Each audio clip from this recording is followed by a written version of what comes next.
The Lost Cryptids Conservatory, where we will shatter your reality to bring you closer to the truth.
All right, guys, welcome back to another live show. Of course, with your host, Blake, the founder of the Lost Cryptids Conservatory. We have a pretty good show today. Pretty fun and pretty good stuff. I hope you guys will enjoy. I'm not sure if my other co-hosts will be here or not. They're busy and stuff, so racing to see if they can come on. But if not, it's okay because we have a good show full of stories of our camp out that we had up north this past weekend, and then evidence to show you guys on here, actually. And so we're happy to actually bring you some interesting stuff I think we can go over and find interesting. So we'll warm up and stuff. We'll get into that here in a little bit. We got some little videos and some thermal to show you guys, actually. So it's pretty good and stuff. So let me see if I got this other one. I'm loading up this last little video on here. So all right, so hopefully everyone's doing good and stuff in the chat and having a good week. Of course, it's been a pretty good time and stuff. So pretty interesting camp out and stuff. You know, like any other time we would go out, it's just fun to enjoy the wilderness, fun to enjoy the company of the team members, and to get out into some new areas and new spots, and had some close calls with some interesting locals and stuff. So as the title of the show alludes to, we'll get into that a little bit. But yes, very good experience, very good learning experience, and gets us ready for next time, more prepared and everything for all the situations that happen and what we are going to go through and what needs to happen next time. So we are, more successful and also um, uh, um, collecting the data and stuff and um, making sure we get on point about that. But we got some great stuff to show you guys, I think. Some stuff that we want. All right, we got one of the team members joining shortly. Mr. James Collar Kid, or Swift Rage is his other channel, which is his car stuff and other stuff on the channel. So yeah, we'll get on and get in, talk about the everything that happened and present some of this evidence and stuff to show you guys and go from there. So and there's more stuff that I actually have to go through and stuff too. I wasn't able to go through all of it and stuff. So there's audio pending on my side still. So we've got our fingers crossed, hoping on that because it's make or break on that pretty much. But we'll get into that more and more and more. So hopefully it's there. I just haven't had enough time with the kids and family. But and just I'm making excuses. Really, I should have got it done, but I didn't. But always gives us reason to look forward to next week's show and stuff, and possibly looking on the footage. I don't have my computer up is the main thing, so I can't do it the way I want to. But I can look through it and stuff on the TV, and maybe look for. Who knows? Maybe stuff in the bushes is a 1 in a million chance and stuff. Not some pixelation, but it's a good real image of Patterson like quality for me to say, oh, a Bigfoot or something be super presentable like that. But so there's a lot of footage and stuff to go through, but we have the main stuff that we encountered was to be able to document differently and stuff than the video. So anyways, so we have that. We have the conference that we're going to be doing next year, 2023. We're getting ready for that, and it's going to be fun. It's getting we're getting excited because it's a great place to talk to people and have encounters relate to us and reports so we can jot them down for the data. But this time around, we're not doing it with a bunch of shady people who, unfortunately, when you do these things, it attracts a bunch of bad people and con artists who want a slice of your pie that you have baked yourself. They just come along because they smell it and want some. So this time around, we don't have to worry about that, none of that drama and stuff, or people coming along and trying to steal the events. And there's other events in Michigan going along happening this month, hosted by my former fake friends who, in light of circumstances and drama with in our group and circumstances, decided to cut a piece of that pie, and all of a sudden f me over personally and f other people over. But so to do stuff on their own and all that, it doesn't matter. It's just petty. It's unoriginal and stuff. So we're gonna do some original stuff like we've always done, because this will be our third original event, and it's going to be another third time around successful event, guaranteed. This time, no one's going to try to eat off the pie off that. Other people, it's ridiculous of the drama that we've had of people trying to steal this whole brand, as if you could steal a YouTube channel, as if you could steal my own research in my brain and everything else that goes into all of this that I've created, the original everything. And it's just astounding that not only has it, other people have experienced it, all the over in the Bigfoot community doing events and research and all over stuff, but it hit home pretty good, and I was unexpectedly hit hard because of how shady an individual and how they've really come out of the woodworks after a year or two of solid even friendship. So it's sad and stuff, and it's a shame because for instance, a buddy trying to steal a check for $5,000 as if that's $50,000 or something. Check for $5,000 to hold over everyone else is not. It's laughable and stuff to destroy whatever you had going in friendships and everything. So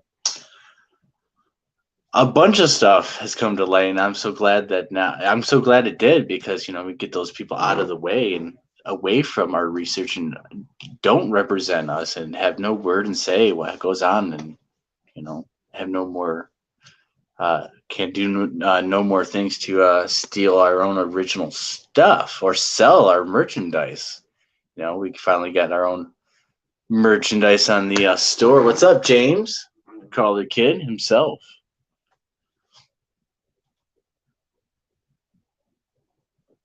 He might be there back in a minute, but we got our own store and stuff. Where I got our own Teespring store, of course, and the link will be in the description after the show. Sorry, everyone. But selected. No, it's all good, man. I figured you'd be back, but we've caught former people trying to sell merchandise to keep selling Lost Cryptid stuff as if they were representation or in the group and stuff. So. Come a long way and have shut people down and shut things down, and so now we're doing our own event. We don't have to worry about those stupid people and ruining things and stuff, and it's not about money, because there is no money. You don't make any money when you do these things, and that's what people think, and that was the whole ridiculousness of everything. But in the end, when you pay everyone, there is no money. You might barely scrape by to pay for another event. But I'm doing it on my own, paying for everything, and we're going to just do it. So I make sure it's done the right way. And I don't really have to worry about other people's word and say having the last input or, overall being able to constrict my ideas and stuff. But input is great from people and stuff, and I definitely value from James and Tyler and the other members. But we certainly have slimmed down the team, but I think it's much better and stuff, and we keep getting pretty good results and having great times out in the field, just like we just did, man. So I guess let's just pretty much get into it. Anything you want to talk about to start things off, or before we get into the story, or whatever it might be? All I say is I'm a bit tired, so I'm not sure how long I'll be on here for. It's okay. It's okay. Well, let's start it. So we basically went up north. We got up north for basically one day and one night. Basically, circumstances held it at all of us only could go up for one night, but it worked out pretty good. So hit up a great spot, set up camp, and then we went directly deep into some pretty tough terrain, and encountered some bear bait and stuff. So what'd you think about that area, walking into that and seeing the pile? Hold on, I'm eating. It's all good. Well, I mean, when we went in that area during winter, it was definitely a different environment, and I don't know, it just looked more ominous back in winter. In summer, I don't know, it was different. It felt more approachable, but once you saw they were baiting for bear, it's kind of a little sketch because you don't know what they're placing out there. Yeah, so we discovered that there's bear baiting going on, and I suspect it's just a local hunting guide, actually. But the local hunters and stuff, and they have a sign up saying, be careful and don't disturb the area and stuff, which means, courteously, hey, we're bear baiting, but it doesn't mean that you can't go past that sign because, they don't have the right to stop you. So, of course, we went past the sign and stuff, and went farther enough far enough to where actually was flooding and stuff, and it couldn't go farther, which was just past the bear baiting station, which they had set up, which kind of got you and Tyler riled up a little bit on, and me on edge too, because you just know that it's a bear eating right there, so it's most like in the area. Or well, that's not the other not problem. It's more of it was in the middle of the trail. And where it's at. It was it was in the middle of the trail, so if you go past that, then you have no way to get back to where the car is, and you're stuck in the middle of nowhere. If there's a bear like in that area, once we get past it, I'm saying. And then all the trails out there were actually just trails the bear were making. And I walked up to the pile. I wanted to see if it was fresh or anything like that. And there was a game camera and stuff. It got me a camera. I don't care, but they were feeding. It looked like it was a couple days old and stuff, but they were feeding the bear like pretzels and M&Ms and stuff. So a lot of it. And there was a huge. There was the woods right there, and it was like kind of a corner, and then it was open area we were at in swamps and the stream and stuff. But that thicket and stuff, there was a huge path where the bear was going through. You could easily tell. And it was a pretty big path. We could easily went on that, no problem. And out past it was a little thicket and turned into a swamp, basically, and stuff. So. Because we were on the edge of this creek and stuff, so it was flooding over and stuff, so we couldn't really walk it. Didn't have the proper equipment to do that, but we were just scouting around, basically, for different when we go back in the fall. But yeah, it was pretty sketchy, I guess, out there. Being how dense it was with the woods, the swamp. And the bear, there was a lot of bear sign right there, a lot of different trails going either way and stuff. And then we went to another spot, and then same thing. They were baiting the bear again. It was like a couple of miles away from when we went. A couple miles away and stuff, and it was the same kind of setup. Yeah, we went down a narrow path. Hey, brother Jeff. Ended up being a sign saying bear baiting up ahead, so we stopped there and did a couple of calls. Yep. Yeah, same. It might get a little loud here. Mom's home, so kids are happy. Yeah, it was basically, these people are out there. They're hunting.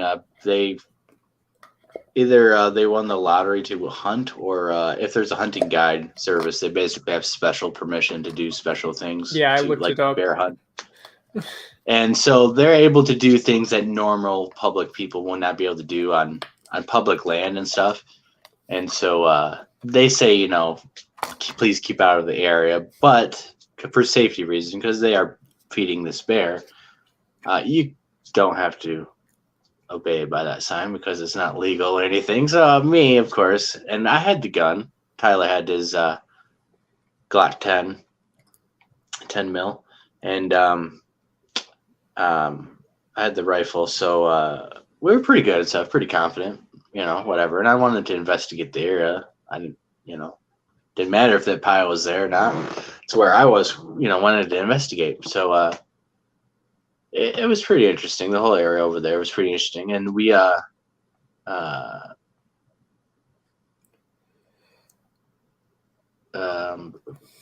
made some calls out there, and at both spots actually. And you are famous. Your nickname is the Caller Kid because your call stirs up a lot of commotion. With I'll be right back. 1 minute. No.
All right, I'm back. So, sorry about that. All good. Back here. All right. I don't know if you were talking about anything or not. So we'll. No, I just waited till you got back. Oh, okay. All right. Basically, You're talking. So you're making a call and stuff, and in both areas and stuff, and then I made a call, and I believe. No, you didn't make a call. You made something else. You made like a caveman type howl. I guess that was in the first spot, right? Or it might have been the second spot. It was second. I think it was, yeah, it was the second. It was the second spot. We didn't do any. Oh no, we did do some at the first, but it was by the car. Right, and we didn't get no responses. Well, but we moved up. I heard a knock, but then nothing ever happened. So. Right, we did, but we don't know if we caught that in audio. And usually knocks and stuff are not, unless they're super super close, where we all hear them distinctively. Yeah. Like we've caught on here before. They're hard to pick up, but yeah, we're also doing some knocks, wood knocks over there as well. Yeah, you busted out one of your Bigfoot wood knocker. Yeah, it works pretty well. Bat.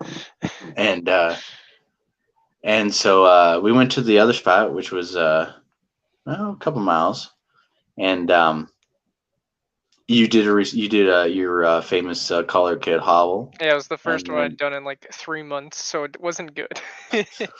And I wasn't really drinking water, so. Then we, waited and stuff, no response and stuff. And then I was like, all right, I'll do mine. And I just, gave it. I was a little rusty myself, and I think that's what made it sound like a caveman or whatever the heck. I don't know what it was. I guess it freaked. I wish Tyler was on because he said it kind of freaked him out a little bit, and we got a response off in the distance, actually. It was really far, like you could barely hear it. It was pretty good. I heard it pretty good. I was facing it, and I was actually filming, so that the mics should hopefully pick, or we're facing in the right direction. But it was faint stuff because you guys had a hard time hearing it as good as I did.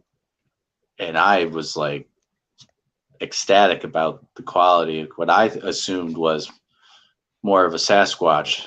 I'm leaning towards Sasquatch than like a coyote or something else. We actually didn't even hear any coyotes until like 4 or 5 a.m. Yeah, 4 or 5 a.m. That night. The very, very end of everything, which we thought was unusual because it's like, especially you usually hear coyotes and stuff when, especially you make your calls or we're making calls out there. But that response was pretty good. I thought it was pretty dang good. So hopefully I look at the footage and it picks up and stuff for you guys. So, but after that, we were pretty excited and stuff. It was getting dark because we got there, and after doing all that and stuff, it was getting pretty dark and stuff. So headed back to camp and made the fire and stuff, relaxed a bit, and went out again stuff for a little bit. All right, I got to. I'm actually gonna switch rooms right now, so I will be indisposed for a second, but I can keep talking. But I can't wait to go back to the area and possibly camp where we, got closer to those responses.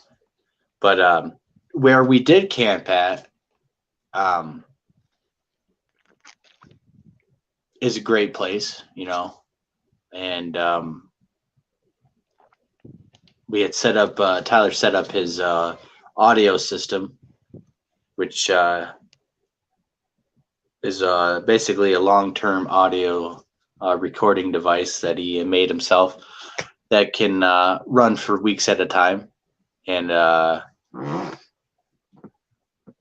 really good quality and picks up some really good long-range stuff too. So we had set that out. It's waterproof and stuff, camouflaged, and set that up in a very open area and great for picking up sounds and stuff. But the unfortunate part was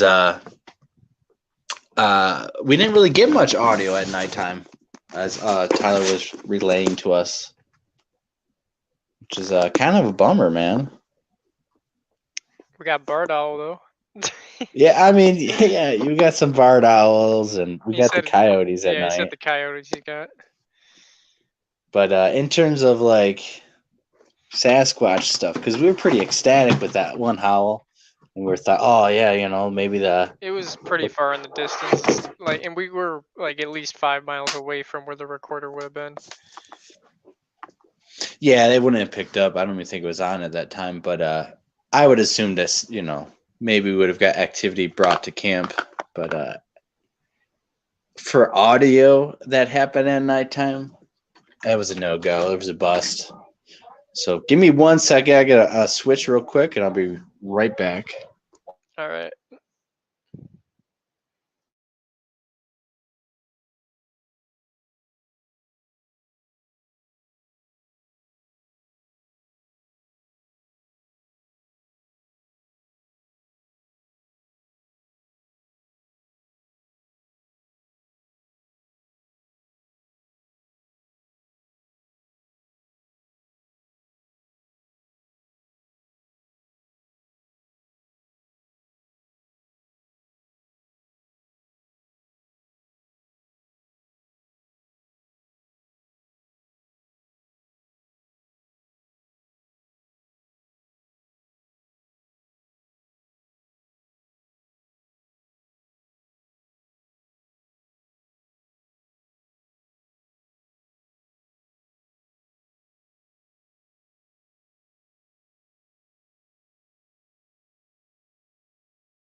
All right. Duty calls as being a dad. So yeah, the audio at nighttime was a bust, but it happens and stuff. But other things happened, which was pretty interesting. Very interesting, actually. Pretty crazy, actually. So we'll get into that, which is our local friend that we made.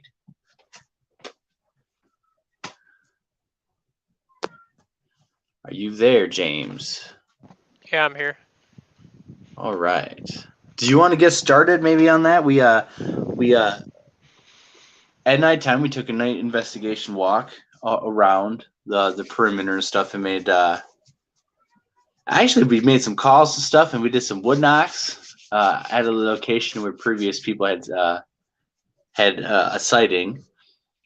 No response or anything like that, which was a bummer. But on the way back, why don't you get into it on stuff, because and take us. Here, I could just talk about the whole thing if you want. Yeah. Take us through your point of view and stuff. All right, so once we got back from the bear baiting area, me and Tyler got back to camp and went to bed for like an hour. And then around midnight, we went on a hike in like a rectangle, not a rectangle, it looks like a square, 2 miles pretty much. And what did we do? Well, we were walking the whole time, and nothing really happened. We went all the way down to an intersection, and I found out on the GPS that was actually where I had my sighting. And that was back in 2018, I think, of September. And the area was just completely deforested. None of it was what it seemed. And it just sucks, because I remember the whole area how it was, and none of it was the same. It was really sad. But either way, we had a thermal camera, so we were seeing everything around us, and there were multiple. On one side of the deforested area, there were like 3 deer, and then on the other side there was like 2 in the distance, and then at one point we were starting to head back towards camp because nothing was really happening or going on. It was just dead quiet. We did a few howls in a spot that we usually get stuff, and nothing really happened. It was just dead quiet. It was more of an ominous feel. It was really weird and creepy. So we started heading back down the trail, and then Tyler's like, "Oh my God, there's like 7 deer in the distance, and this is towards camp." So yeah, we're heading that way. It's not relative. There's a lot of deer out there. Um, a source of food, as one would say. So yeah, we're heading back to camp. We're in like a small 2-track, and it's like a trail. I guess it leads to another 2-track, which has a bunch of sand in it. And this 2-track we're heading down is really creepy. It's it's literally, it has enough space for 1 vehicle, and then the forest is like right next to you on both sides. And as we're walking down, I'm just seeing a bunch of like not tree structures, but like I don't know what they were called. They're just bendy branches, I guess. I know there's a term, I just cannot think of it right now. And we're gonna stop and take pictures, but we wanted to get back. It was late in the night. Arches. Arches. Yeah, I'm talking about arches. So yeah, we get down to the sandy part, and I thought we were closer than what we were, but we had like another half mile to go. And it was a long half mile. But as we start getting closer to camp, I'm hearing like little like not crunches, but like something it's not even something moving. I'm just hearing like little things going on in the woods, and I'm I'm just thinking, it's the woods. It could be small animals in there making noises. Who knows? And then we're getting up to. I don't know. Tyler's not here to explain it. He probably. I don't know. We had our flashlights on. I think he saw some weird footprints in the sand, and then he's like, "Hold on, I think that's bear." And then he looks in his camera and he's like, "Oh, geez, there's something there." So I turn my flashlight all the way up, and this is a bright flashlight. It's like it says 1,000 lumens, but I'm pretty sure it's more. I like blind the whatever it is in front of us. Sorry, I shouldn't say in front of us. So we're on the 2-track, and to the right of us is the forest, and we're in like a pretty open area of a 2-track. On our left side, it's it's pretty open. It's a sandy 2-track for ORVs, so you got to have enough room if your vehicle gets stuck and need to pull out. But on the right side of us, that's like maybe 5 feet, and the woods are right there. So the thing that I shine my light on, I can see the eyes, and they are like glossy, and I can see like a little bit of hair, I think, but it was like really light, and it was really low to the ground as well. So I thought it was a small animal at first, but I'm guessing it was just so close to the ground that because there was some what are they called, like ferns, and I'm guessing it was at that fern height that it just looked like it was closer to the ground than what I thought. Yeah. So yeah, we were walking. It's actually a road and stuff. I would say it's more of a road than a 2-track, but walking back and stuff. Yeah, this it was a bear actually, but Tyler had seen the tracks, and the thing was right there. I mean, it was like 10 feet from us, 10 just 20. in the wood. Yeah, I mean, like 15. It was 20 feet from me. The weird thing about it is and closer to you guys. So I mean, it was right there, and we would walk right by it. Well, the weird thing is I don't know if it was waiting for us, or if we walked up on it, or if it literally just crossed the trail, because I thought we were paying attention pretty well, but who knows? So, yeah. Well, looking. We'll get into that actually, because the next day and stuff, we of course, we investigate stuff because at first, through this, so we see that and stuff, but at first, we weren't quite sure if it was actually a bear or something else and stuff, but it all happened so fast and stuff. We got our guns up and ready, and we felt more likely it was a bear and stuff because of the tracks Tyler had seen. They looked like a bear to him. So we get, camp is right there. Camp is like 100 yards away, and no joke. And so I'm like, well, let's go back, and I want to see the tracks. I want to verify it's a bear or not, because if it's, if we went out there and it was like, Sasquatch tracks, not bear tracks, it'd be like, well, there's no reason for us to be all, let's go back at camp and be, stay there and stuff and be worried about the bear being around camp. So I wrangled you guys two up there, and we actually did. So you guys went and got the car, and I was like, I'll walk back. And I walked back, and you guys got the car, and we pulled right up and got out and started looking around and stuff. And you had actually, when I was walking, you had flared something, and you said it was coming at me and stuff. And it turned out it was a bird. It was a bird that flew down. And towards. It's hard to tell. It's hard to tell when you're looking at it. You just see. You're looking at a little eyepiece and stuff. So yeah, it is hard to tell. But upon review, and we could actually show this. It's like a 7-minute video of the flare footage, and it's gonna be jumping around, and at times it's gonna be filming the car and filming stuff. But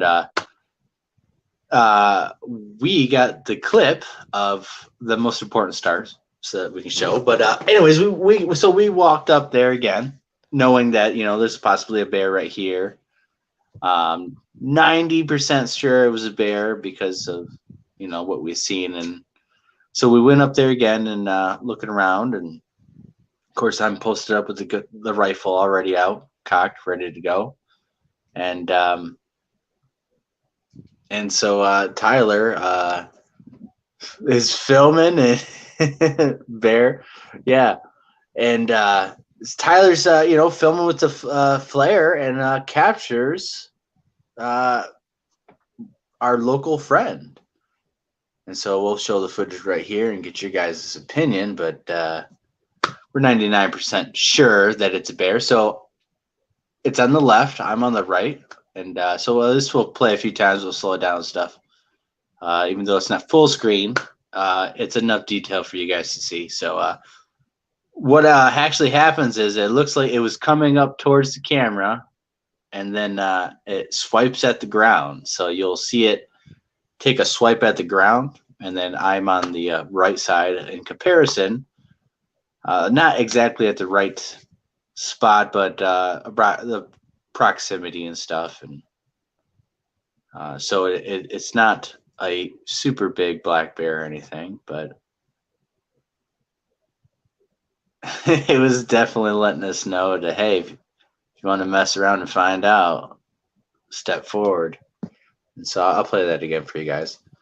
But it was verification that it was a bear, not a Bigfoot. So I think that bear was, maybe 200 pounds. And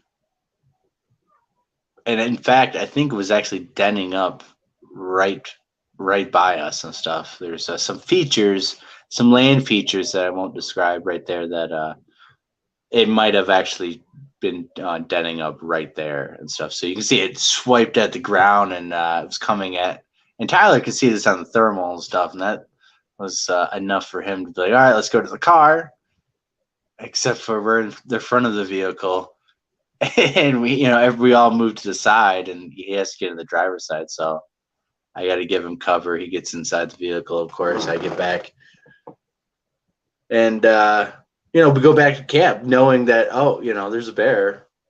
200 yards, 100 yards. No, he's 100 yards. It's from telephone pole to telephone pole, right there, because it's one of the more maybe main 150 dirt roads.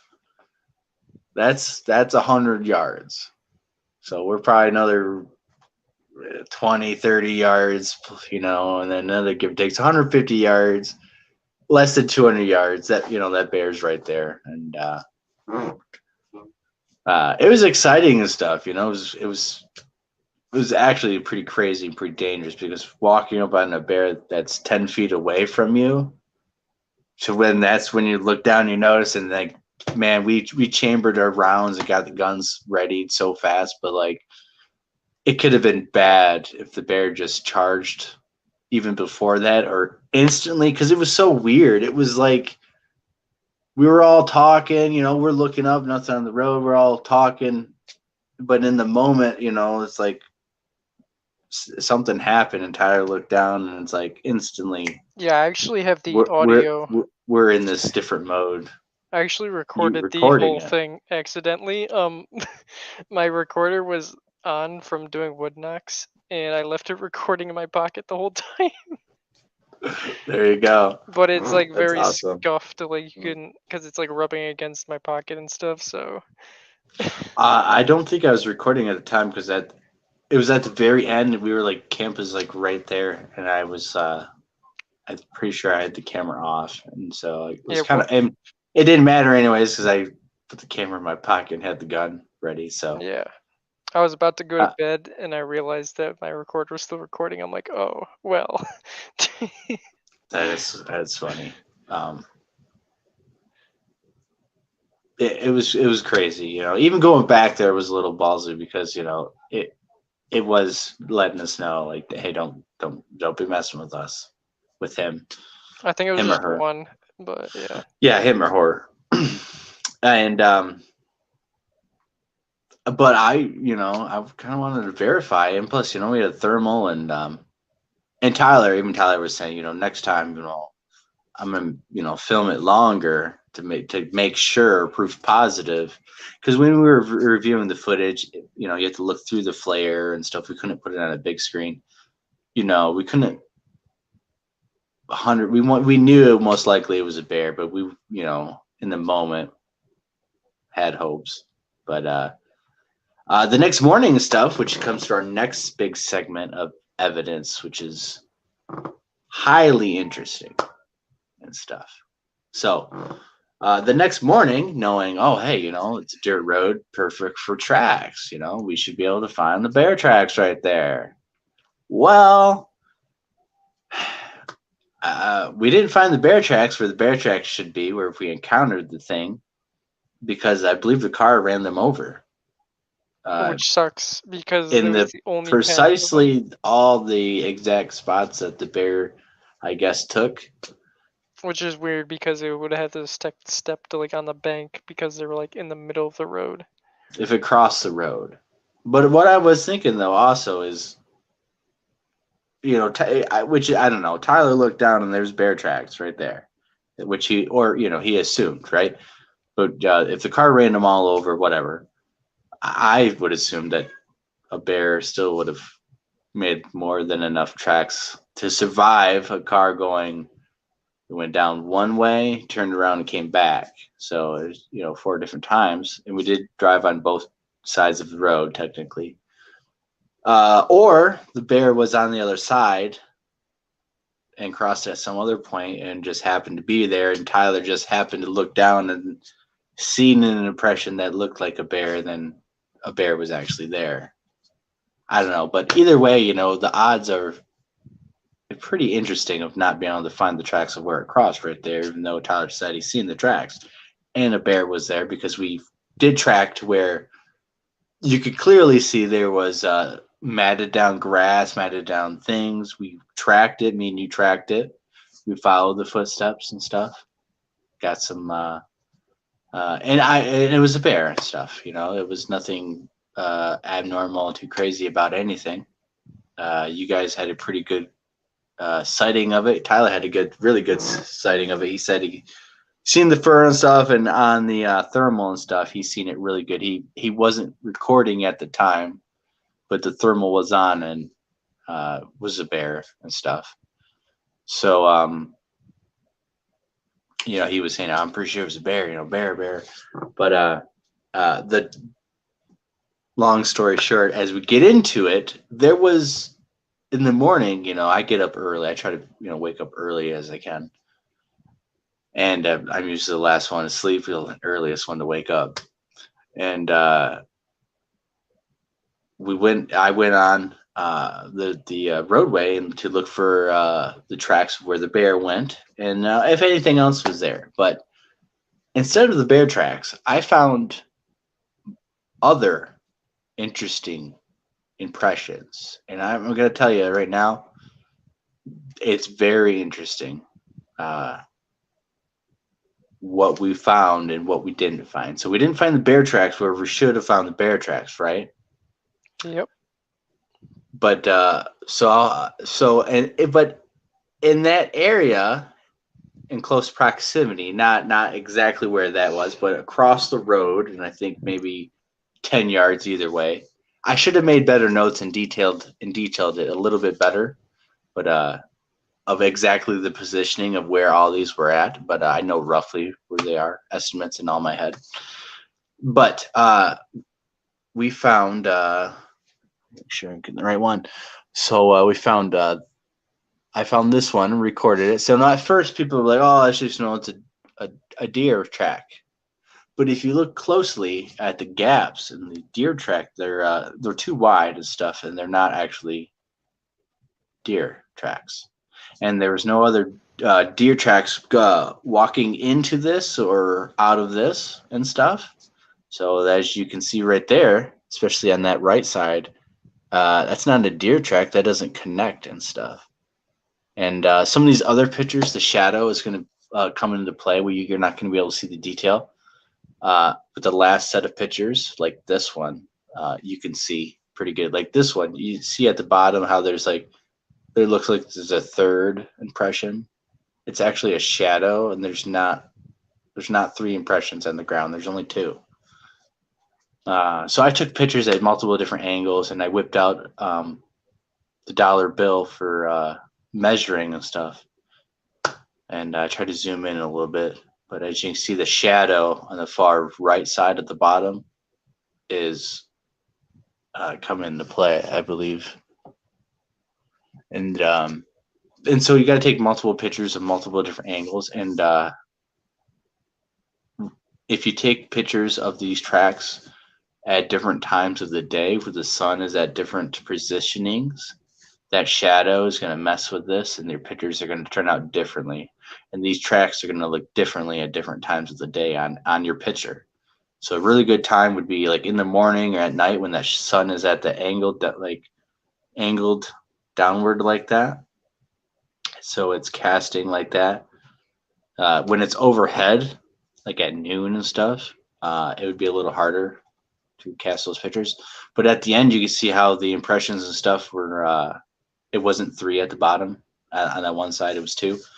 And it doesn't look like deer because they're not connected and stuff. I was like, it was odd. I was like, oh, not normal. Wasn't anything too crazy, I thought. I was like, oh, it's pretty weird looking. There's no tracks going to and fro from it. And was at the side of the road. So I was like, okay.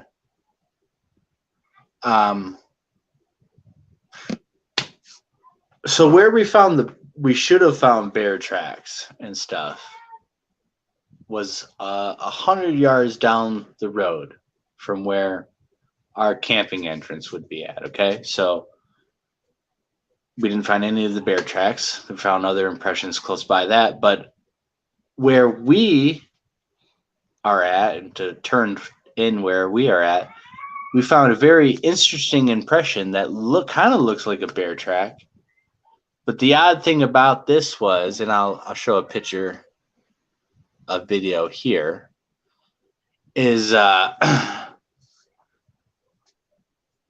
you can see the one on the left of it looks like a V and stuff. This is very bad video, but this is showing how far out from the roadway it is, and there is no other, even though it looks like it. That impression on the right is not an impression. There's no other major. Go back to it. Impressions going up to. There's no trails. There's nothing like walking to that point, and then or anything like that. So let me get the actual print so you guys can understand. I actually took a video when we went back with the car, and it looks like the headlights are shining on the footprints, but it's really hard to tell from the angle I have it at. Yeah, that's before we ran them over. Yes, before. But that would have been so. But it's hard to tell, and they don't look like there's that many either. It looks like kind of not sketch, but just weird. Mm-hmm. So this is the footprint impression that we found at the entrance to our campway, 100 yards away from where the bear should have been, and there was only one. And I was trying to show in the other video, there's only one impression that's pushed on the ground to it stepped off the grass and stepped right there. Even if it's one paw, there's no other paws to stabilize or brace it to turn around to get off of the road without making another impression. It's like even if a bear who's a quadruped landed with one footprint like that, did it just jump up and then land on the grass without another imprint? Because that's the only thing we found. And if you look very closely, it's pretty detailed. And this was the closest thing that looked to like a bear imprint that we found. But the interesting thing was it was out of place. There was only one of them. It was like something just stepped out off the grass, plopped it down, and that was it. Facing right at our entrance to our thing. So very fine detail of something. So so now you have a context of that. Let me not show you that. Show you this. So it's on the left side. The right side is a impression that I did.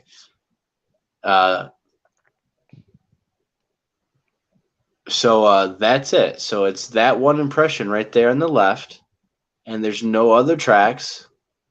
And I that line is right there. I measured because up above is another impression that I did. Was like this was the only thing close that I think, you know.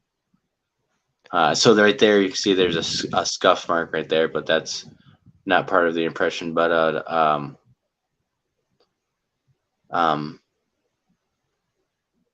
it's just weird. So I just posted those pictures in the Facebook group if you want to look at them. Yeah, I can't since there's a picture, I can't show it on here. But if it was made to a video, I could. Oh, really? Yeah, I don't have the premium anymore because you can show pictures on that, but I take all my pictures and I make a video out of it and stuff. So that's how I show it, and it's better. It makes it bigger pictures. It doesn't show all the way unless they upgrade it. But so this is the impression that we found. So it could be a bear track. You know, I'm not saying it's like not. I'm not saying it's Sasquatch, but if I found this print where we encountered the bear, I'd have said, "Oh yeah, 100% bear for sure." But this is 100 yards like away from it, out of place, and just one. But the other stuff that we're going to show you is better than this. Okay, so this is the one that it's like, okay, is this a bear track or is this something else? Okay. Now these other ones, I don't think you're going to have an issue. And James, I think you're going to be surprised how good these pictures turned out on these next ones. All right.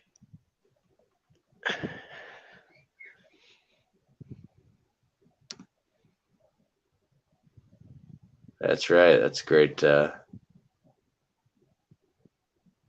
Great defense load to have right there. I think Tyler was running some 180 grain. Different make though, but for bear, you know, and this was why, because we had a encounter with a bear. But so this is, you know, is this a bear track or is this something else? You know, and it's just out of place, you know. I'm not concerned with that. I think it's interesting though. I'm gonna send these. You know, I got a bunch of stuff that I'm gonna send to Cliff Brackman because we got a lot of different footprints and impressions and different details and stuff to compiled to throw at him and stuff instead of just one little thing. I'm gonna send him a bunch of different stuff. So I'm glad that we found this impression, but this other stuff is even better. So let me get this going, because when I found that, I was, you know, like I said, if I found that track where we encountered the bear, yeah, a bear, no problem. But I found it's just so oddly placed over where we're at. Only one, you know, is a bear missing its other front, you know, I had hand. someone be like, "You think it might have been a skinwalker?" Somebody asked me that. I'm like, "Oh, man." There's no evidence that points to that. You know, it's just we have a thermal of something of a bear. Well, there's a little doing evidence. What normal bears do, and I've looked at videos. You can see where bears, you know, and other cats do it too. They smack but it at never the ground gave us like any that. warning signs before it started charging. No, I think we might have startled it. Oh, maybe. Okay, so those two impressions were, you know, the first one was odd. The second one was, you know. This one is much different, and I'm sorry that it's not appearing wide and any other way, but this is unfortunately the best detail. And all these pictures will be going up on the Lost Cryptids Facebook page and the Facebook group, so you can actually click in and see better details than this, guys. And this I found this randomly closer to the bear, but not. I think it was 20 yards away from the bear, along the tire, which I believe, if you look closely, is after we drove. Odd thing about this is it's only one. There was only one impression on the road. That was it. Comparison with the dollar bill, so you can see the estimation of it. Okay, we didn't have a tape measure and we didn't measure it, but with the dollar bill and stuff, you can take some markers and do some magic and line it up and then count how many markers there are. By guesstimation, I think it's like 15 or something. It's pretty foot shaped to me. I mean, I don't know. Looks pretty foot shaped to me. But another thing was, okay, a bear double step, right? If that was a bear double step and this was after we drove, then where's the two other legs that should be stepping down on the other side of the body of the bear? If it's quadruped, okay, there's the right front and the right back. Where's the left front and the left back? Then that continues on, because I should be able to find the bear where it walks up onto the road, walks down the road, continues on the road until it gets off. I don't find anything of that nature. I find, bam, one footprint, which I don't even know how, even if it was a Sasquatch, what it would do to be able to do that,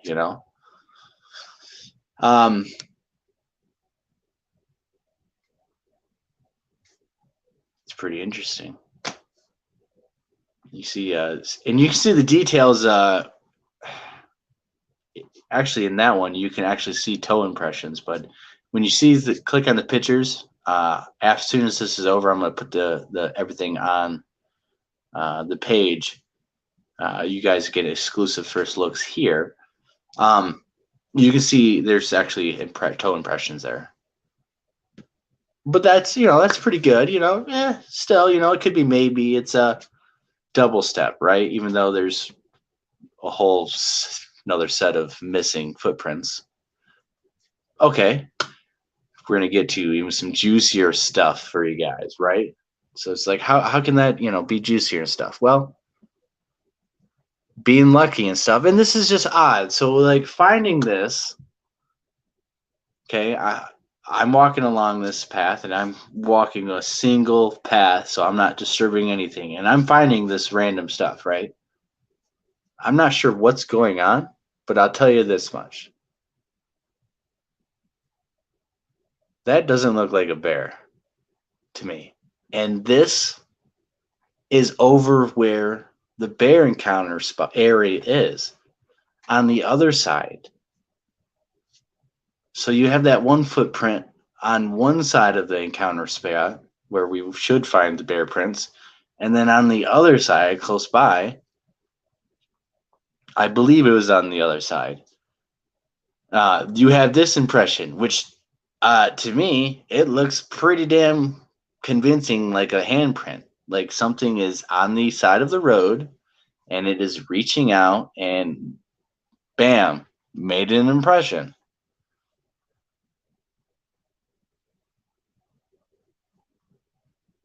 So that's for comparison right there, and you can see that's some pretty fat fingers and digits right there.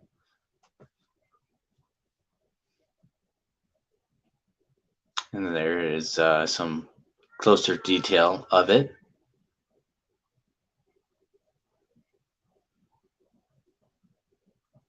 We actually had casting material, and I wish we would have casted it, but running on a time limit to make it back down here and stuff, I don't think it would have turned out enough. And with being in sand and I was gonna say it's in sand, so it's almost being in sand and stuff. It's harder. You know, there's some tricks, like you do some hairspray. You can spray some stuff which will harden the surface area around it to make it castable. But you could disrupt, destroy, fine-tune detail in sand. That sand does capture really fine detail. So what's your opinions on that, everyone in chat and people who are getting impressions and stuff around in their research area? You know, this is what we're finding, okay? And that's it. There's no other impressions of anything walking on the road. This is just stuff that looked like plopped down, like a left hand. At the left hand. That's a left hand thumb and the 2 digits plopped on the road.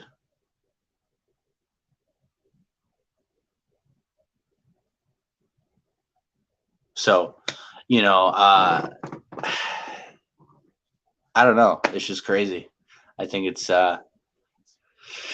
I'm definitely leaning towards Sasquatch, man. I wish that we would have had more audio in this area that would have collaborated with this find. I think that would have really boosted this to like, 100% could confirm this stuff. I want to say 100% Bigfoot did this. I mean, I can't, but that's not a bear. I mean, 100% that's not a bear track. 100%. So I really wish I would have got a picture of my fingers in the sand, but I can have a picture with my hand next to a dollar bill, and it doesn't look nothing like that. And along with these other impressions, like this one.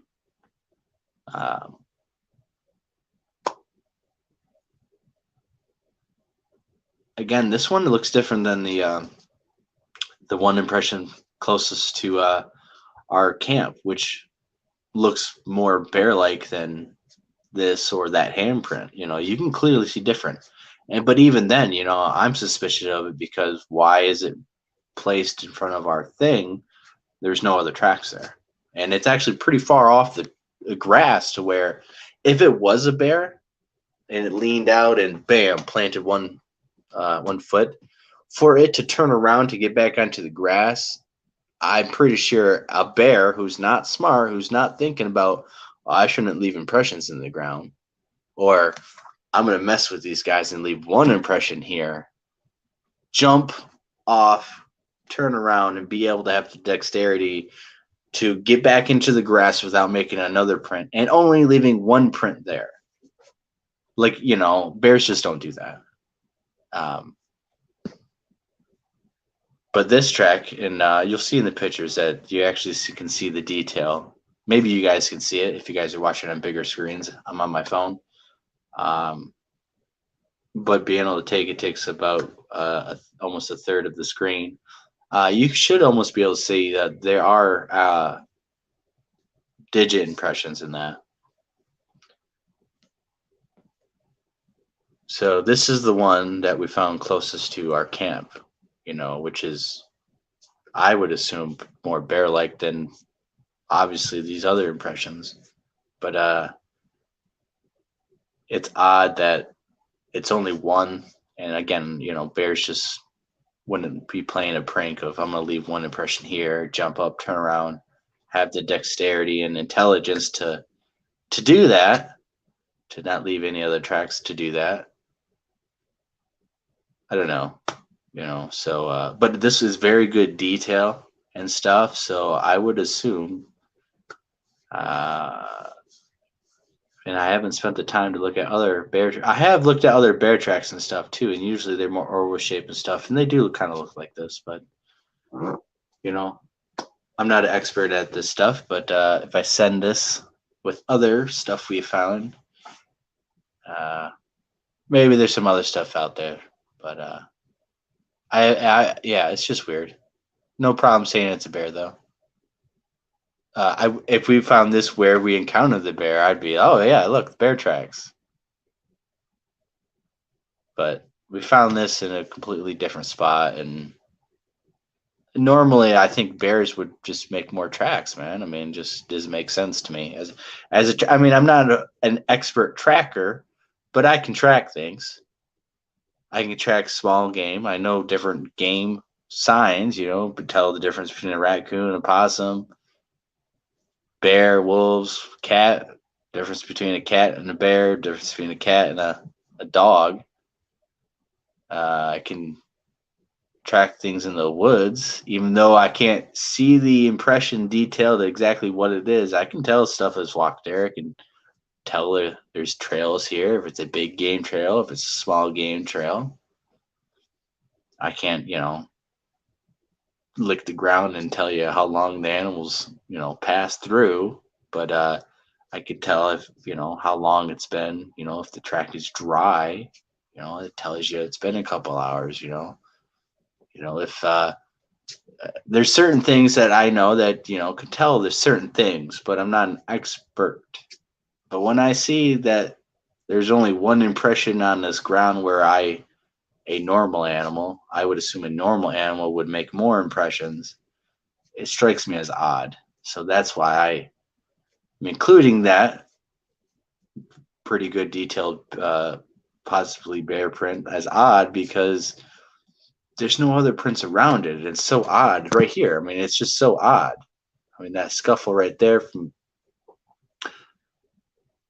look how far away from the grass it is. And this picture doesn't do it justice. It is, I would say, 2 foot, about 2 feet away. If that's a bear, I mean, you can see it's even, it might be more than 2 feet, because you can see my foot impressions, and I wear size 12 and a half, 13. So there's no other tracks and stuff around it. So I should have zoomed in a little bit more and try to film the air. I believe I did on the GoPro, but I can't work on it to show you guys. So there is no other tracks around it indicating whatever it is walked up to that spot. So it's just like that, bam, is planted there. I don't know. But I know that it doesn't look like that. You can't say this is a bear print. No one's going to mistake this as a bear print. The other one, yeah, I'm sure going to get a lot of stuff. And this, 100% not a bear. 100%.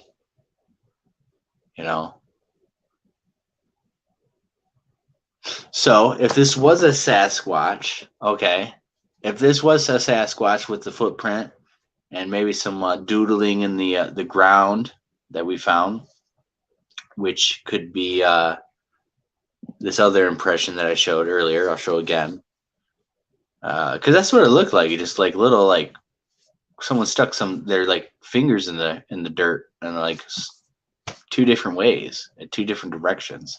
That's why I filmed, captured this. If I thought it was deer or something normal, not worth capturing, I wouldn't be showing you guys this. So if this was the Sasquatch stuff, it's possible that they seen what happened,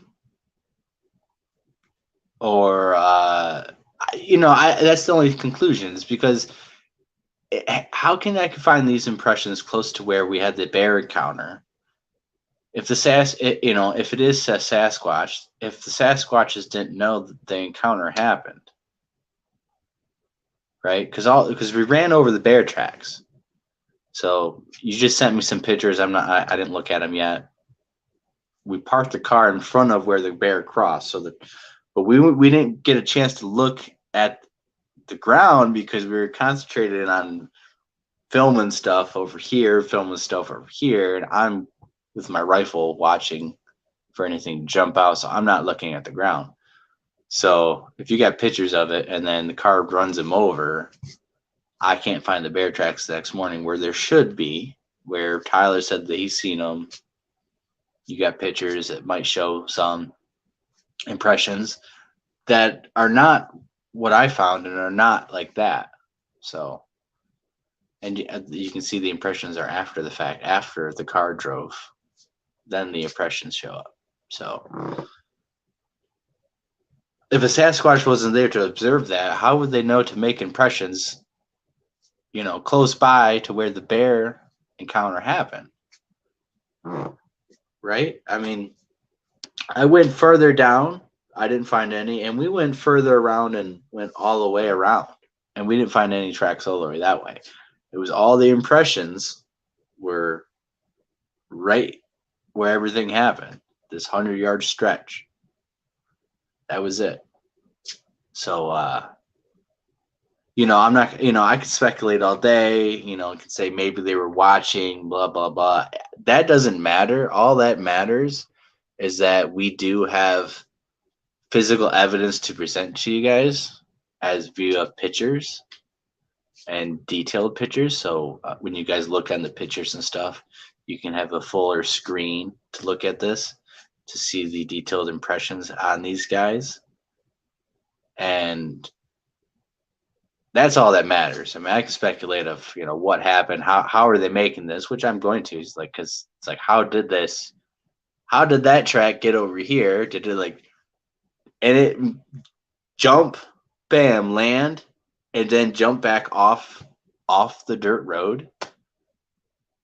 Because that's the only way that track got there. If that was a bear, I should be able to find more tracks. So there's a whole left side or a whole right side. I believe that would be a right foot, a right side of a animal foot, either bipedal, or if that's a double step of a bear, and that looks like the right side of it, where's the left side?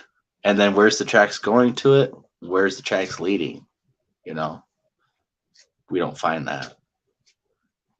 And this could be squiggles in the dirt, and this is right by where the close to, I'm not saying next to exactly where it was, but these are close to where the bear encounter was than what this guy was found. This guy was nowhere near any of that. And this is the impression that looks closest like a bear, in my opinion. Obviously, if most average people looked at that, they'd be like, oh yeah, that's a bear. And possibly could be. I just think it's out of place, And if it is 100% a bear, I'd like to know how the bear made it without not making any other tracks. Which, it's fine. If this one's, whatever, okay, who cares? I'm not concerned because of these other ones, even, this one, if it's a double step bear, again, cool, but very odd that there's no others. Half the tracks are missing, and it's after we drove. You can see the tire tracks. This happened after we drove down there, so this is not something that happened at nighttime. This is happening after the encounter. And then, of course, this, how do you explain this? So even if those other ones were bear, how do you explain this? This is not bear. You could never look at this and say, oh yeah, that's a bear. With no other tracks around it, this is not. If this is an intelligent hominin who, is thinking and strategizing and putting impressions in the ground for us to find, and only putting impressions in the ground for us to find, it's not walking on the ground. It's not doing anything. It's just putting random stuff in the impression on the ground. For what? What's it doing? Is okay. What put the hand there and what's getting down to the ground, and sniffing the ground? Well, why did it take a step over there if it's, it doesn't make sense of why these impressions would be actually on the ground unless, and this is speculation, this is my, this is speculation, right? Unless they expect us to rewalk that and for us to find this stuff. Okay. But for them to do that, they would have to what? They would have to have watched, maybe seen the encounter, watched the encounter, know of it somehow, blah, blah, blah, to know where they're put these damn impressions at, right around it. But the possibility of, well, how would they even know if we're going to go and check it? How would they even, if they put these here for us to find, how would they even know if we're actually going to go look over there and look for them? Unless they're right there watching to see if we're going to go over there and look.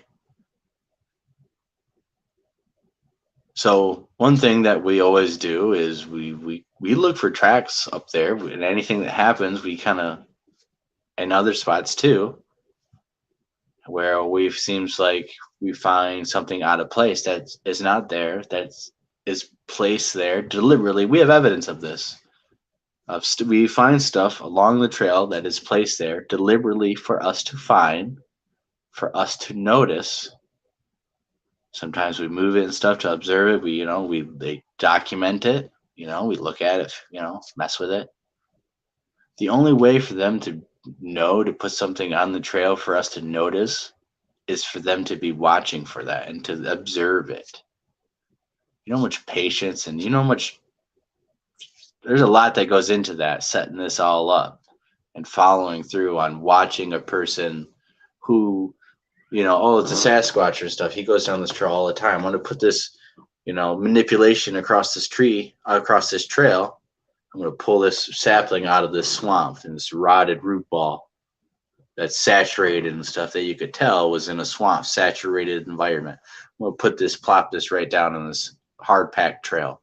This Sasquatch researcher comes along, notices it, observes it, documents it, says this doesn't belong here. Where does this go? Where's the hole that this got ripped out of? This is a root ball. It's not a branch that broken down and fell out of a tree. You can clearly tell. Blah, blah, blah, blah, blah. Okay. You go, Sasquatch researcher comes back, happens again. I've been in areas where this has happened pretty consecutively. The only way for that to happen is if they're watching me or other researchers come to the trail, observe the manipulation, move it and stuff. Then they understand that this guy's pretty observant. He's noticing this stuff. What else is he going to notice if I plop this here? That's a lot of setup. That's a lot of follow through. That's a lot of waiting around to even see if this is even going to happen.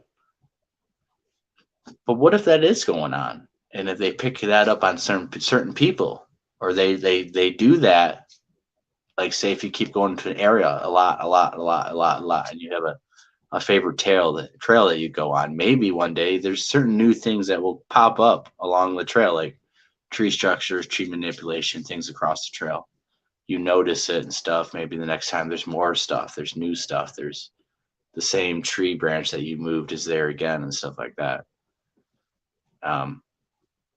So what I'm getting at this big long thing is how would the Sasquatches know to even put these impressions here if we're even going to go watch and look at them and stuff,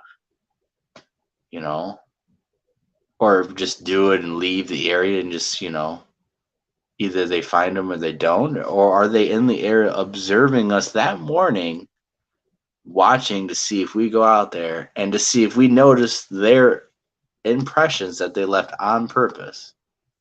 I think that's what they're doing, because I and other research areas have come to that conclusion based on the scenario I set up, which is, finding these things placed on trails or placed where it wasn't there. We just walked this trail. It wasn't there,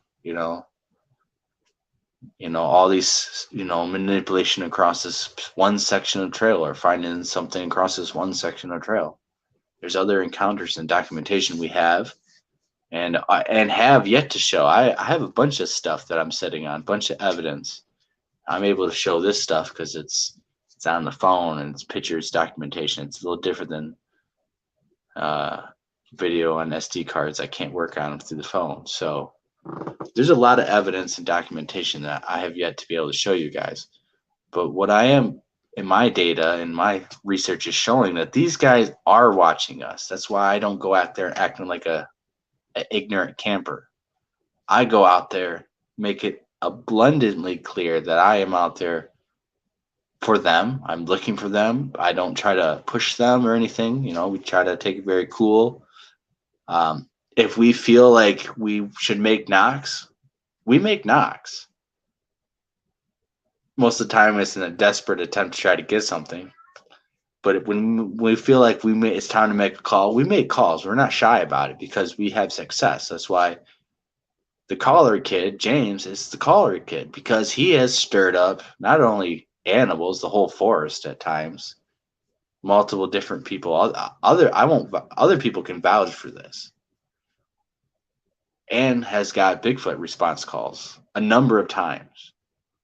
So there's a reason why he's the caller kid. We make calls because we get success from it. I make calls, we get success. It works. It doesn't work all the time, but we come to the conclusion that there's certain things that we do that works, and findings that seem to be happening in different areas that we can show correlation of. These things they're setting up manipulation, at least for if you're a researcher and you're going there enough and you think that they could recognize you. Maybe they encounter-wise did something, they recognize you, or every time you go there you start to feel like, I'm getting the chills, I feel like I'm getting watched, or you feel like they're there. Every time you're there, you feel like I'm so close, even if you're not getting activity, maybe there's some indication where you are, pretty very adamant as Sasquatch. Not BS in yourself, not make believe in yourself. I'm talking about the no nonsense real, okay, I'm pretty sure that they're in this area. Pretty sure I've been around them a number of times. If there's a chance that is going on, they might recognize you enough to where it's they're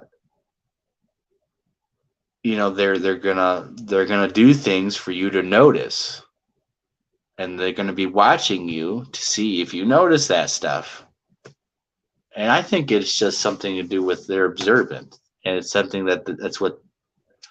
something that they pick up on. Like, that's how observant they are. Like, something's out of place.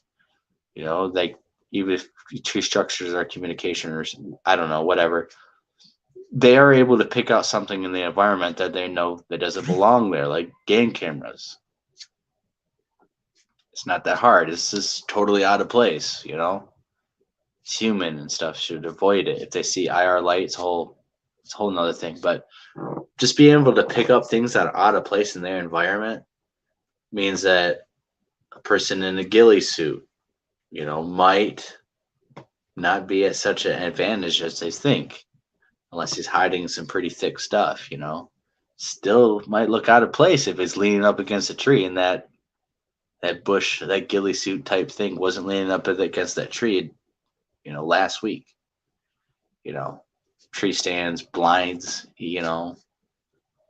so they're very good at, I believe, at picking out stuff that it's just changed, disturbed, out of place.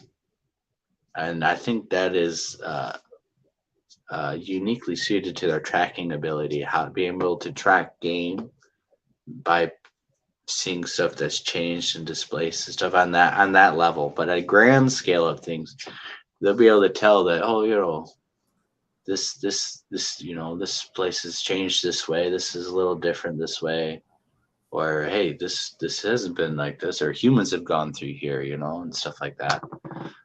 So anyway, long story short, I think they observe people, they watch, and certain researchers, if you just go out there and research and make it clear that they might do some things, leave certain things like maybe at your car, at your kayak, or at your camp that, you know, if you're not noticing it, you're not going to notice. But, you know, hey, you know, I didn't put this stuff this way, or hey, you know, there's this stick laying on top of this tarp like this, and I didn't put it like that, or certain things like that I think they do, and they observe and stuff. So I don't know. That's my theories on kind of maybe that. If they're so random, like if it can't all, it's too much coincidence to find all these impressions, and the way that we did, and the positioning of exactly where they are, you know, it can't all be coincidence. It can't all be the same coincidence of randomness. I don't believe so. That track randomly, that looks like a bear track, is 100 yards away from where the bear actually was. This is facing right to the entrance to our camp. It's one solid track. There's nothing around it.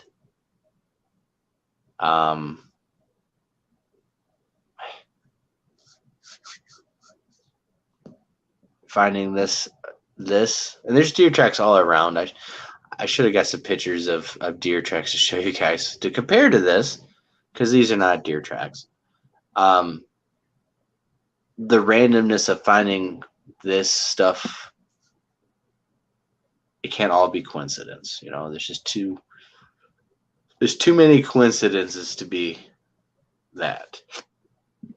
So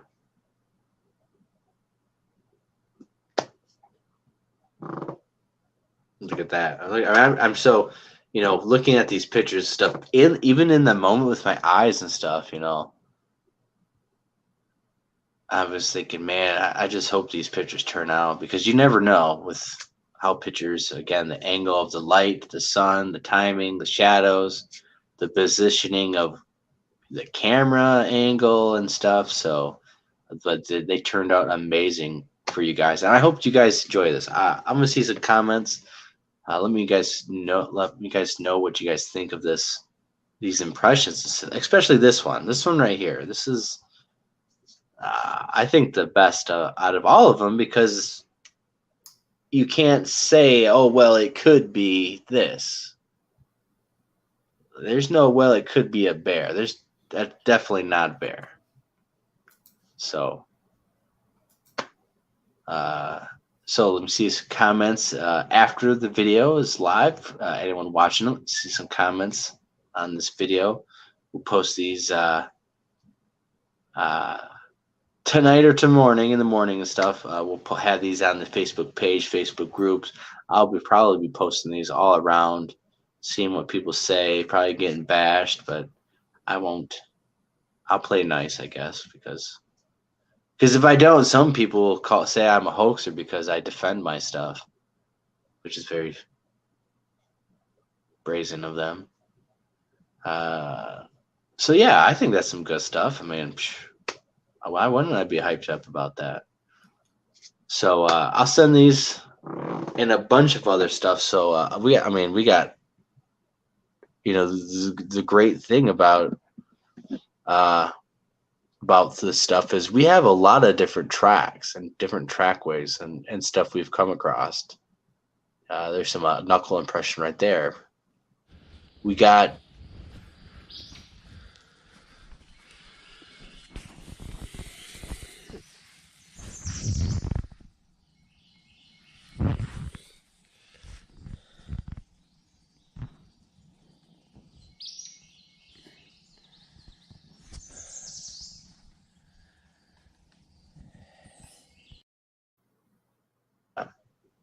you know, different size tracks, from small, juvenile, toddler size tracks, impressions with great digits.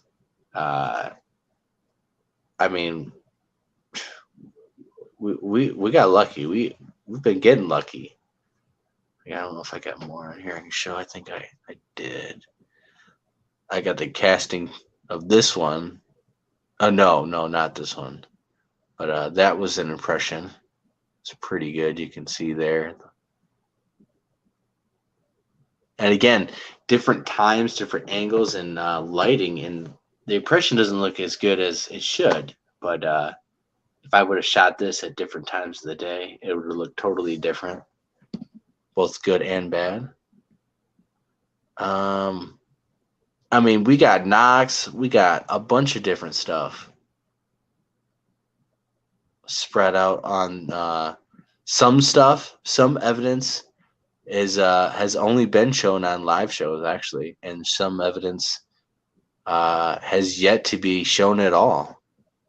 And a lot of evidence you can find. So, I mean, here's some eye shine from an amazing full encounter I've talked about thousands of times, it seems like. Amazing eye shine right there. Again, right here, left side, really fast.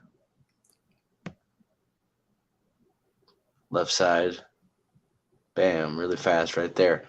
And that's me and Jason Kenzie's encounter. You guys can watch that full encounter. So, we got some good stuff. We're getting some great stuff, and I just can't wait for this year. We're wrapping it up, and it's pretty. I mean, that's amazing impression right there. I mean, that just shows digits, and a thumb and 2 digits. Pretty, in my opinion, it's pretty clear. But we'll get some opinions from other researchers and so-called experts, and we're going to keep pressing on, and hopefully, get more collaboration with finding impressions, having more audio to go along with this stuff, maybe close encounters. The big takeaway was safety, and always being on guard, because that bear was right there, and one of us kind of got messed up pretty bad. So always never let your guard down, even if you are less than 100 yards from camp. And but it was fun, I think after that, you and Tyler went to bed, kind of lay down in the tent, and I stayed by the campfire. I stayed up and finally passed out. And the adventure was over the next day. We found these tracks, but man, I'm excited just looking at this picture right here, man, just gets me so excited with that. The possibility of finding more stuff and in different areas and stuff too. So I believe that these impressions were left for us to find, because it's just the randomness cannot be coincidence, and if it was bear, where's the other tracks, and then that hand impression to the left hand, actually,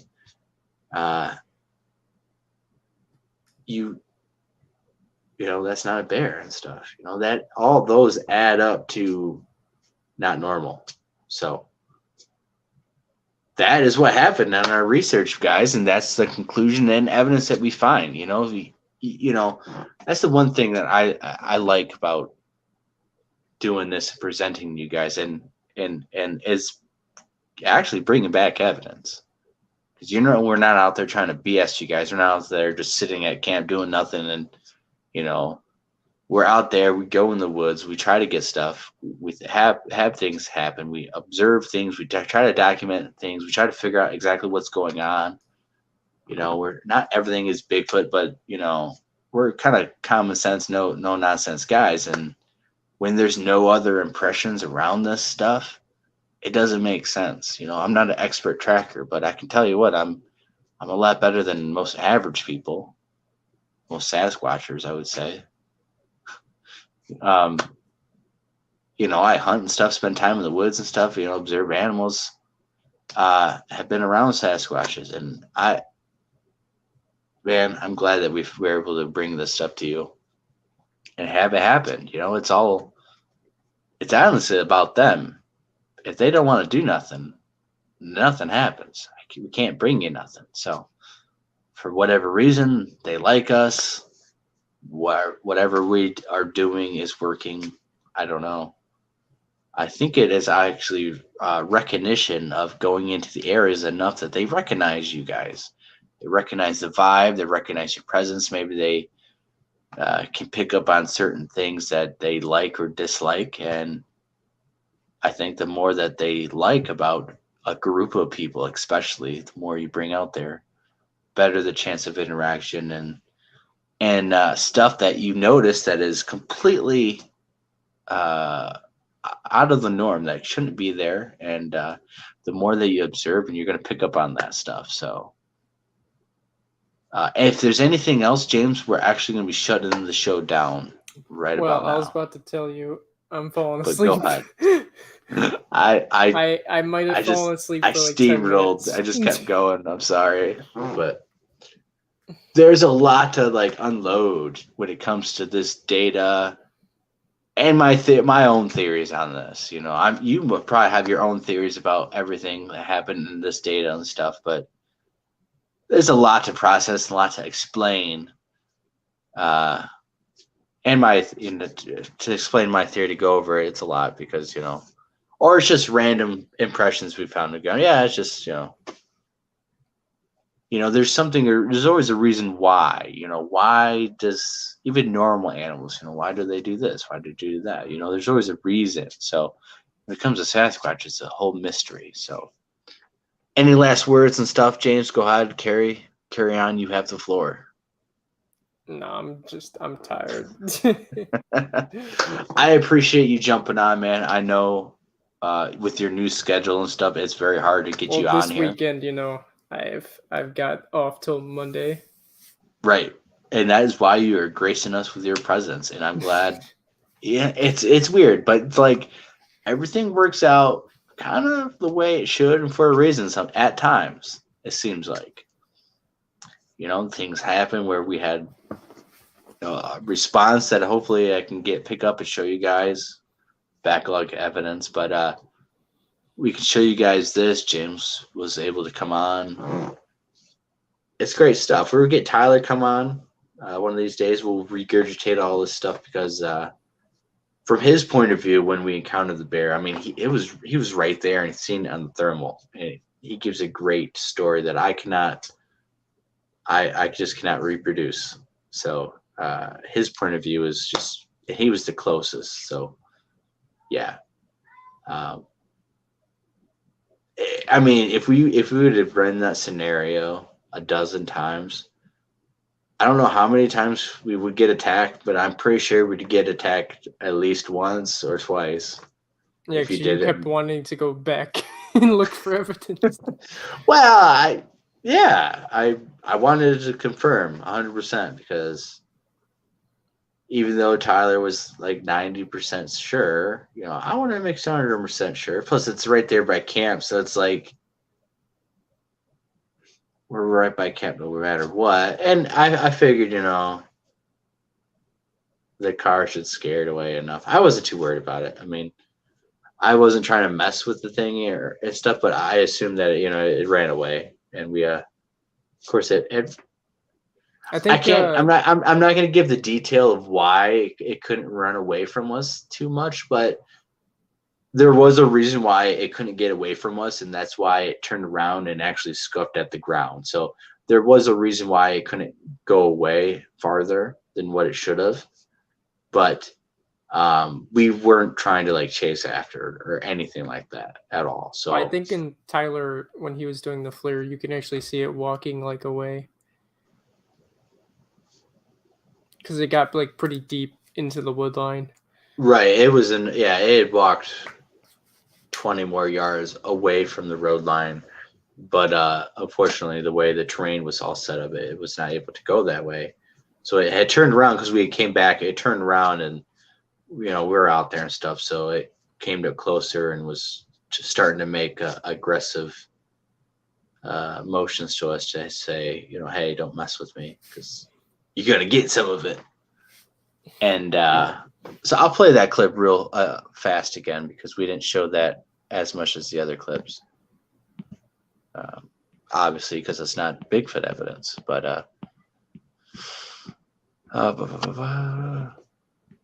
But yeah, did you show the one with the size comparison too? Oh yeah. That's the only video I showed. The other. Oh, the other one's too long to show. You'd have to skip through it or edit it down to show it.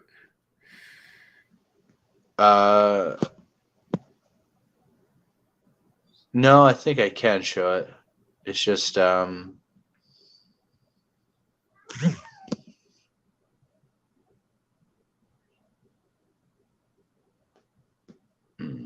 we'll do it next time. It is showing it. I mean, there's no point to show it because this is. I mean, you see more detail right here, basically. Even though it's a smaller screen, you see half of it.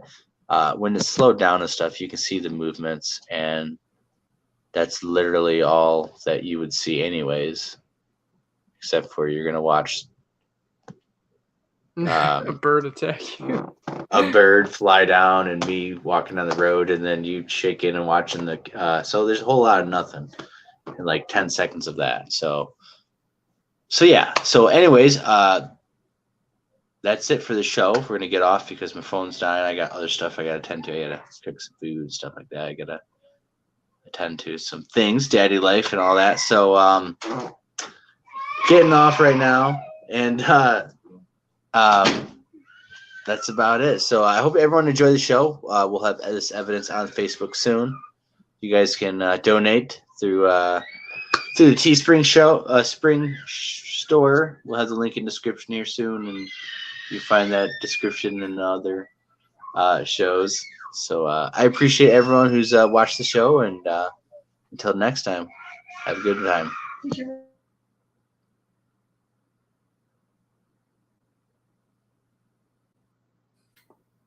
See y'all.